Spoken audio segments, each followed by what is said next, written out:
Everybody, it's Charles, your hobby hero, and we're coming today with another 25 book CGC unboxing. Before we get started though, if you haven't already, please hit that subscribe button down in the bottom corner. I do appreciate it. Put out regular content about the hobbies I love the most. Now, it's been a while since we've done a CGC unboxing. This particular submission I think was sent back in August.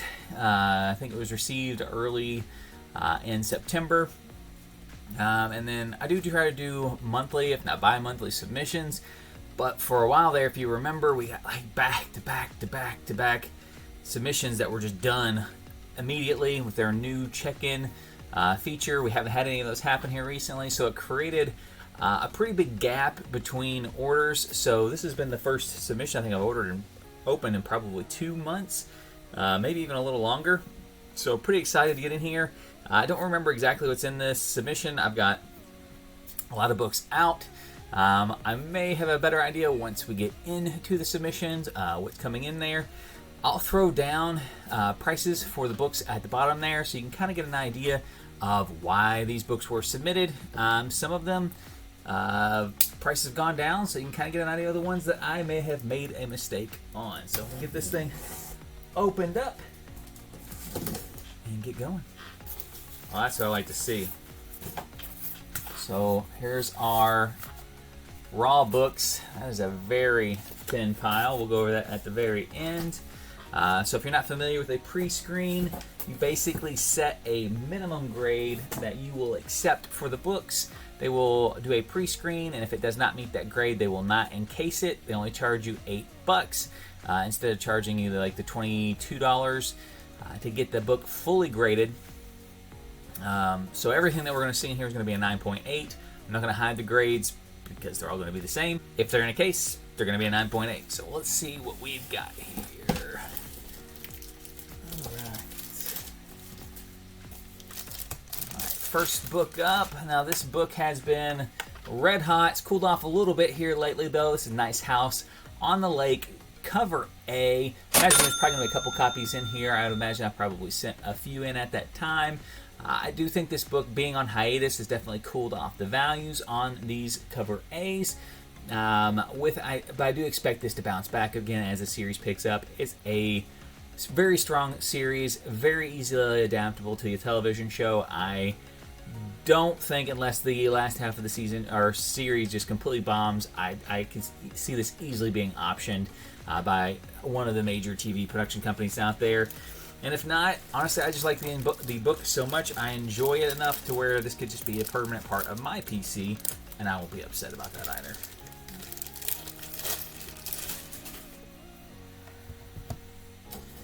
Alright, we got another copy of cover A and a 9.8.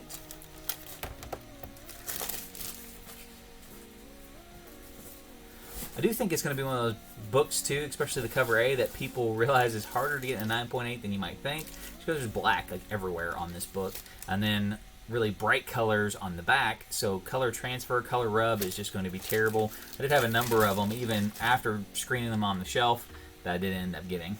Alright, we've got Berserker number 3. This is the Friesen variant cover B. I think there's a couple different Friesen variants.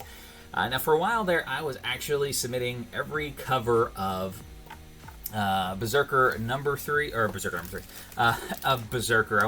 My goal was to get each and every book in a CGC 9.8. The problem is, honestly, there's just so many covers. Like, we're on our issue 6, I think, now, and they still are coming out with like 1 in 200 ratios, 1 in 150s. There's like 6 or 7 covers for every single book, and it's just excessive. It's excessive, it's expensive, and honestly a lot of the covers aren't even that impressive after, honestly, issue 1. I've not been thoroughly impressed with any of the higher ratio ones. To top that off, my LCS keeps getting damaged copies sent to them by Boom, which is also a problem, because you can't get a 9.8 if the only copy that they get is a damaged one. Okay, here's a fun one here. Web of Spider-Man at number 1. A lot of these on here. I've definitely sent a lot of these in, so I'm sure you'll see more of them come back in here. Different covers, different ratios. I love this book as a long-term spec. Disney is very heavily invested into this particular character. The first appearance of Harley Keener. He has shown up in multiple MCU movies. They didn't do that by mistake. They didn't do it by accident. And the fact that he is featured in an attraction at one of their parks that is not going away anytime soon. They've got plans for this kid. I know they do. It's going to happen. This book was a low print run because nobody wanted Web of Spider-Man #1 made for kiddos. And the 1 in 25 is even rarer. If you haven't gotten a copy of this book somewhere, somehow yet, I highly recommend you get one and just sitting on it for a while and just waiting. Next one up here. Okay, this is a Walmart exclusive. You can tell by the super clean back. Amazing Spider-Man 62, A63. I don't think this is actually the first appearance of this suit. It is the first cover appearance of the suit and a nice little variant at that. I actually really like this suit conceptually. The design didn't do a whole lot for me, but what it was in the book, which basically allowed people to live stream what Spider-Man was doing, and he got paid for basically viewership and stuff like that. I thought it was really cool, really ingenious. I'm surprised it didn't stick around longer than it did, but at the same time, for a Spider-Man costume to last more than one issue is also kind of impressive in this day and age as well.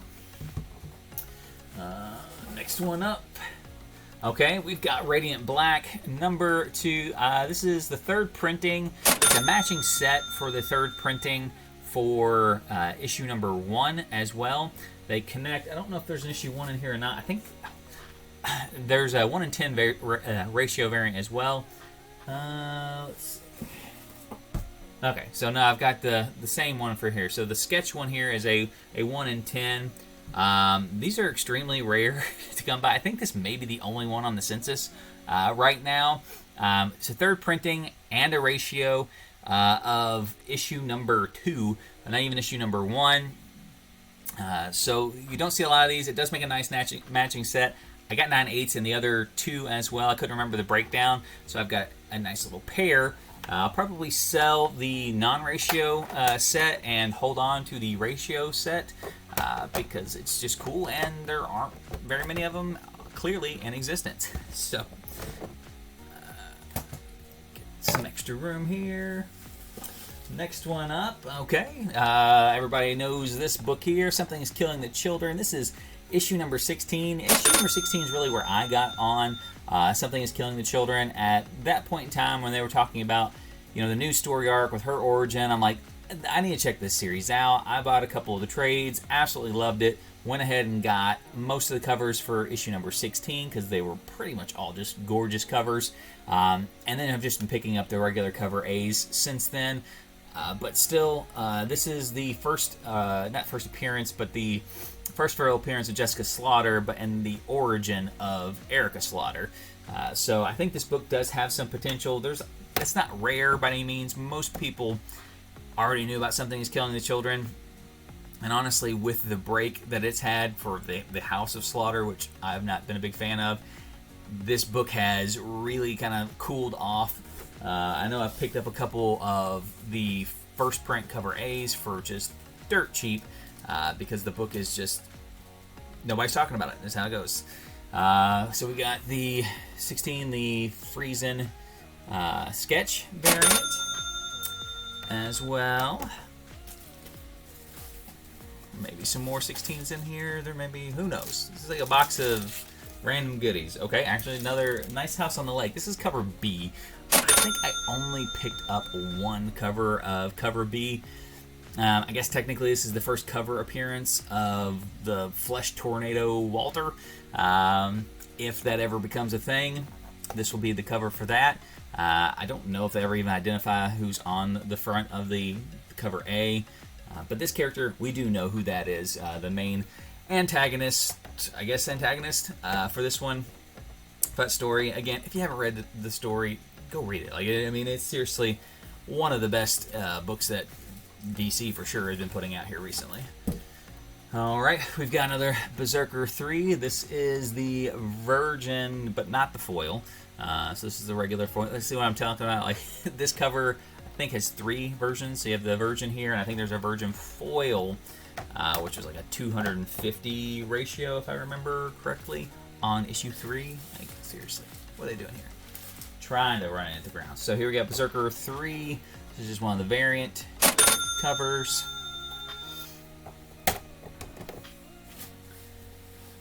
I say I'm not going to get them all CGC 9-8 at this time, but, you know, if I ever need to fill in spots on a 25 submission order, I'll probably throw in some of the later issues here. At least get all the cover A's. We got the foil cover of 3.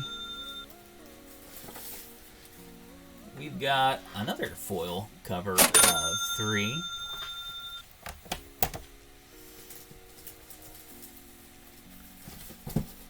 We've got just the Virgin cover A, I think. I think that's the regular cover A. The Virgin. I'm glad that they don't do a lot of extra printings on the Berserker stuff. Berserker 1, I think, went out to like 4 printings, maybe. But I don't think there's been multiple printings on any other ones at this point. Oh, okay, this is a pretty fun one here. So this is the Black Knight. This is the Walmart exclusive Black Knight #1. Love this cover. And then again, it is exclusive to the Walmart variants. This book, I think, has got a lot of upside to it as well. I think most people are already priced out of the other Black Knight key appearances, you know, just due to the age of the books and the scarcity and honestly the not super popularity of this particular character. I think it's a decent jumping point on for these characters. There are some higher ratio variants of this book. I think I have a 1 in 500 Virgin Peach Momoko that I may be sending off to get signed by Peach Momoko. So there are some other opportunities, but this book in particular, again, what's just a strong cover. It's also, again, a Walmart exclusive, which puts it in kind of that new modern newsstand territory. You know, these books are hard to get. I probably bought every single one of these packs that I could find. I think this is the only copy I even bothered to send in to get graded. I mean, you got a lot of black right there on that spine. That's just going to show every single spine tick. Not easy to get in a 9.8. I actually throw some population numbers down at the bottom for this particular book, just to kind of highlight like how scarce these really are in contrast. This is a fun one here. So this is Invincible Returns. This is the first print. A little bit, I mean, it's a big book. I mean, I'm not going to say it's not. The second print on this book is much higher, and obviously the ratio variants for this book are just absolutely insane. I have, I think, 5 or 6 of the second print ones. I think this is my second 9.8 in the first print. This book is the first appearance of Thrag, who is the absolute biggest bad in Invincible and probably going to be teased, I would say, at the end of Season 2 when it comes to Amazon Prime. This book is definitely trending upwards. It is not in the regular Invincible run. It is Invincible Returns #1. It is a one-shot, but this is inside the story continuity. It's definitely part of the story, and the first time we see the Grand Regent Thrag, which makes it kind of a sleeper key, and it was definitely under-ordered compared to the rest of the Invincible run at this time that was coming out around this issue. Definitely a big sleeper pickup. Again, it's not an inexpensive book to get in a 9.8, but you can still find near mint raw copies for this book for probably about $25 to $30 pretty easily. Just check them out. Like I said, the spine, again, all black on that spine, so it's going to show up when there's spine ticks that break color, but it makes it easier to check out if you're looking at like pictures on eBay. It makes it stand out a lot easier than if it's a white one and you show up and it just takes everywhere. Next one here. Okay, we've got my copy of We Live #1. I think this is the third print. Nothing crazy here. I've got a couple of the different prints of this particular book. I really just love this cover. I like this book, and I wanted a 9.8 in my personal collection, so I went ahead and I think my first print is not a 9.8 contender, so it's just going to be my reader copy, and I've got this nice little 9.8 slab here.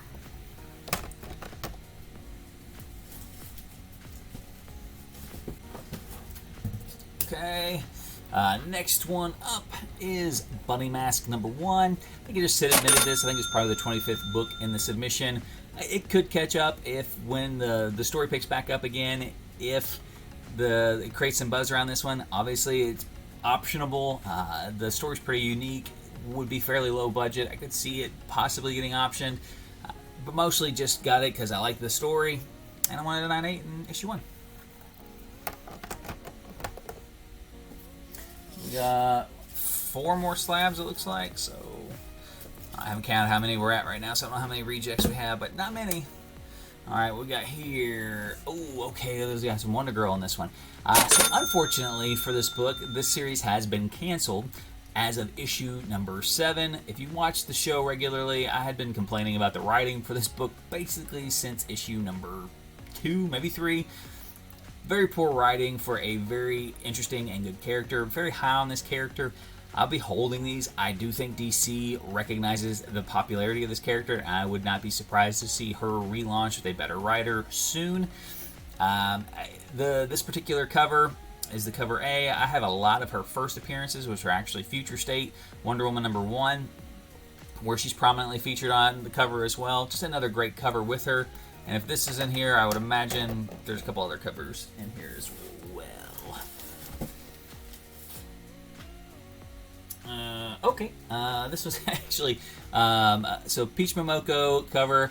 I've actually cooled off on Peach Momoko quite a bit. If you watched the channel earlier on, I basically bought every single book she put out. Really love the covers. I do really love this cover. Her style just kind of wore on me, and I will caution people that with any artist, you will run into that, and keep things fresh. This kind of goes back to, you know, get things slabbed that you want to have in your PC. You know, that's why I bought this particular cover of Heroes Reborn. But that doesn't always mean that the artist itself is going to keep going. J. Scott Campbell has certain covers that are red hot that aren't even necessarily his best covers. Same with Art Germ, same with, you know, Gleason. Like, it's just going to happen with those. So I always caution people to, as far as investing in particular artists, to always be cautiously optimistic on any of that stuff there. But that was why this book was submitted. Again, I was submitting just about every single Peach Momoko cover just because I wanted a bunch of Peach Momoko slabs. And that's why this particular cover is in the submission.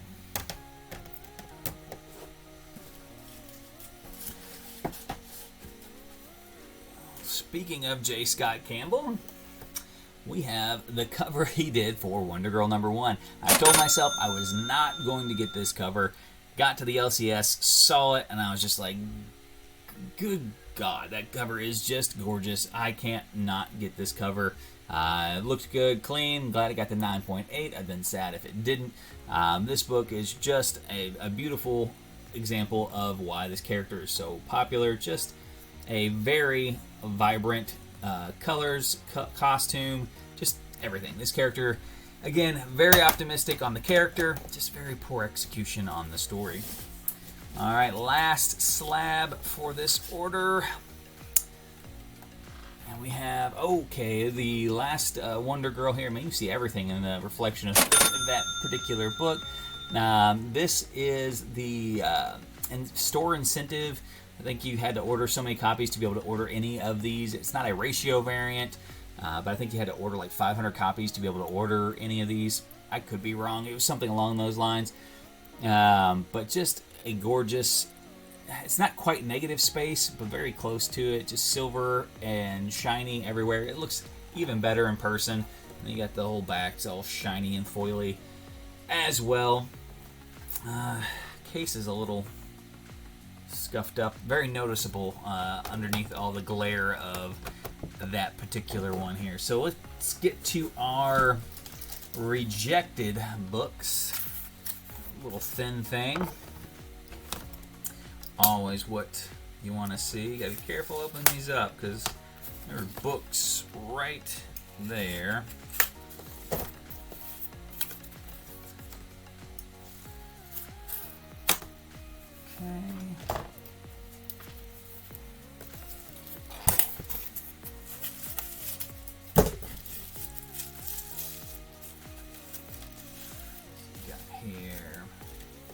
Okay. First book is Batman 108. I have had the worst luck with Miracle Molly keys. Between Batman 106 and Batman 108, I've had more rejects.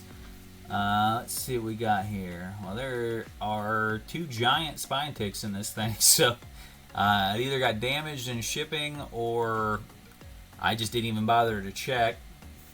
This is the regular Art Germ variant. I think cover B. I don't even know if I'm almost big enough. I might be able to get them in the light there. Well, if I can find a light source. No, but yeah, they're 2 giant spine ticks. Like right here. They don't break color, but it's a cardstock cover, so it doesn't really matter that they don't break cover because, yeah, I mean, I can feel them through the back of the thing. They are enormous. So I don't know if just because they didn't break color, I didn't see them. Very noticeable now, and obviously not going to get a 9.8. And then the other books, we had 2 rejects. Is a copy of Berserker number 3. Is this just the regular cover? No, it's not. It's not the cover A. Let's see if we can figure out what's going on with this one, though.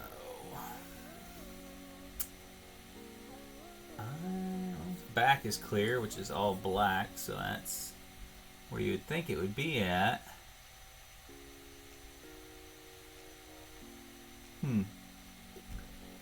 I don't see it. I mean, there are some spine stresses, but I mean, they don't break color. I mean, they don't increase.